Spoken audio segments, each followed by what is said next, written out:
Hi everybody, Dugraz here with Dugraz Reports. I'm trying to make a decision about this card right here. This is the Hilton Honors business credit card issued by American Express. Heading into year 2, I've just been charged the annual fee. Should I keep it or should I dump Hilton? Before we dive in, on this channel we talk about finding epic value, including, but not limited to, credit card rewards for the average American. If that sounds interesting to you, please subscribe to this channel and please click the thumbs up button. Let's dive in. So let's review what the card does here. It's the one on the far right, the Honors Business Card. It has a $95 annual fee. It has a 130,000 point sign-up bonus. Those are Hilton points, and a free night reward. Now, in my case, that reward is a little different. When I signed up a year ago, I've got just shy of 200,000 points right now. So for the sake of thinking how much I've earned, let's think of it as 200,000. You earn 12x on purchases at Hilton's, and then 6x points on gas stations, wireless telephone services, shipping, restaurants, flights, and car rentals. Now, none of those are that exciting to me, except maybe gas stations a little bit, and then 3x on all other purchases, which is just not very good at all. In terms of benefits that you get, it does come with Hilton Gold status, which has a variety of benefits here. Now, to me, the main benefits are in this column right here. These are all Hilton benefits. Is the 5th night free, which you see right here. So if you buy a 5-night stay all with points, you'll get one of those nights for free. So you buy 5, you're only paying for 4. And then also, to a degree, space available room upgrades. I've only used this once. I stayed at a Hampton Inn in Wheeling, West Virginia, and I got upgraded from a queen-size bedroom to a king-size bedroom for free.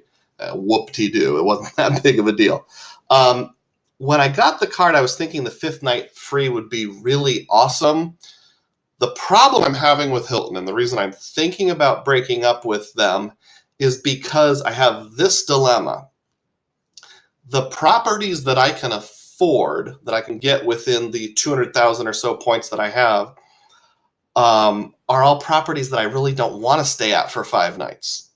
The properties I want to stay at for 5 nights, I can't afford.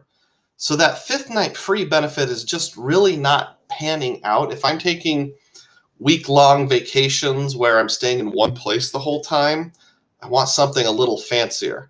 I'm going to use my phone to record the next part and show you just some examples of me trying to find a place down in Florida for a beach vacation with 200,000 points to see if I can take advantage of that 5th night free. Roll the footage. So after picking a random 5-night period in June, I picked Miami, Florida.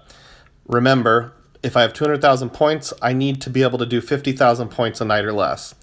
So here's the Gabriel Collection condos. Too expensive. That's too expensive. That's too expensive. True by Hilton. That's not that exciting. That's too expensive. That's too expensive. A Hampton Inn. I mean, it looks like a nice Hampton Inn, but it's still a Hampton Inn. Another Hampton Inn. Here's a great one. Bentley South Beach, but again, it's 90,000 a night. I can't afford that. Too expensive, too expensive, too expensive. All right, an Embassy Suites near the airport. Do I really want to stay there for 5 nights with my family? Not really. Too expensive, slightly too expensive, too expensive. Now, that's another airport motel. Probably not that exciting. A Homewood Suites near the airport. I don't know. Maybe that would be exciting. Another airport motel. An actual beach motel, the Hilton Cabana, but it's 80,000 a night. So again, looks really nice, but I'm not going to be able to afford that. So it's just the same dilemma I run into over and over again, that, the places I can afford to stay, a DoubleTree near the airport, whoopee. Another Homewood Suites, Airport West, another airport motel, another airport motel, another airport motel, a Hampton Inn. Here's just the Hilton Inn Dadeland. I don't know, maybe that's exciting. I have no idea. I mean, they have a nice pool. Would I want to stay there for 5 days? Maybe. But, the cool stuff, like this here, right by the beach. It's again 80,000 points. I can't afford it, and that's not even considering the fact that that's for a 2 double bedrooms. So I'd have to get 4 of those. So I can't even come. Excuse me. I would have to have 2 rooms or 4 beds. So now we're doubling everything, and I'm at 160,000 points a night. So my trip is costing me something like 640,000 Hilton points, which I don't have. So there's very few places that I would want to take my family and stay for 5 consecutive nights at a Hilton motel, but those that I might want to, I can't afford. And for everything else, like the Hampton Inns, the Hilton Garden Inns, we're just not the kind of family that would go to one and just stay there for 5 nights or more. When I travel by myself, I'm changing locations every night or 2. Even when I'm with my family, we're more likely to rent a cabin in the woods or get a lodge or maybe an Airbnb, something like that. Kind of testing that theory out, but I just feel like the 5th night free benefit needs to be taken off the table. It's not really worthwhile. At one point, I had said I felt like Hilton points were worth about 7/10 of a point, 7/10 of a cent per point when you factor in that 5th night free. I don't think that anymore. I think really the half a cent per point is a more reasonable mark. But wait, there is one thing that brought me back into Hilton, and that's those one-off 1-night stays or 2-night stays, because generally Hilton hotels are pretty good quality. I'm planning a trip to the area around Norfolk and Virginia Beach, Virginia, later this spring. And when I was looking at different hotels, first I started looking for Wyndham because I have some Wyndham points to burn. And every single time I read the Google reviews or the hotels.com reviews, they were just terrible.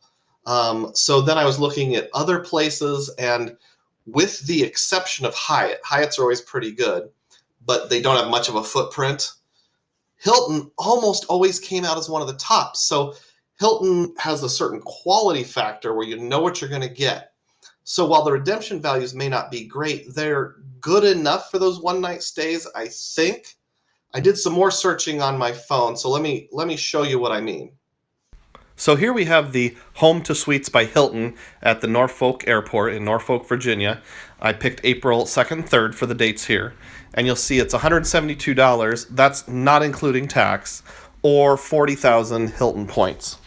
Now, if I pop on over to hotels.com, you can see it is the same airport. It's rated same motels rated 8.4, which is very good. This was actually like top 10 to 15% of motels in that area. $205 is the total once you add in taxes, that little blue number right below the main price. So if you're thinking about cents per point, it's 0.512 cents per point, or a little over half a cent per point. Not the best value in the world, but it's okay and a highly rated place. Here's another one, the Founders Inn and Spa, part of the Tapestry collection, and you'll see it's 40,000 Hilton points. And just looking at some pictures, you can see this is a really nifty place with some interesting buildings and grounds, kind of a historic colonial style architecture, that kind of stuff.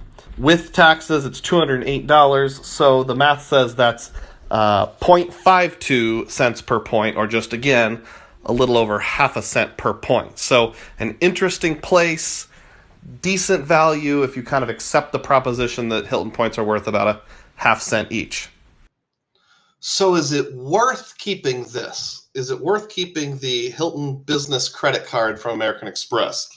Well, I would love to hear what you think. Please put some comments down below. Give me advice. Give me guidance. Tell me what your use case is for either breaking up with Hilton or keeping Hilton.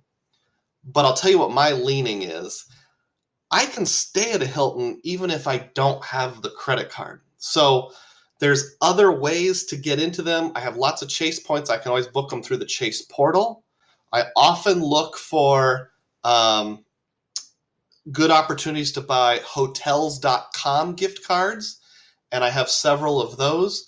And I can always choose a Hilton through that. And then they even have a decent reward program. Every 10th one is free. To me, status isn't that important. I mean, they've already devalued the Hilton breakfast, where it's like, if you go to a Hilton Garden Inn, I think it's $10 per stay of food and beverage credit, which is kind of ludicrous. So my thought is I can still like Hilton's, I can still stay there, but instead of being a card holder and having the gold status, I can just do it as a free agent. So I'm probably going to break up with Hilton. But again, I'd love to hear from you. Tell me what your thoughts are. And as always, may your spending be frugal and may your points be plenteous. Bye.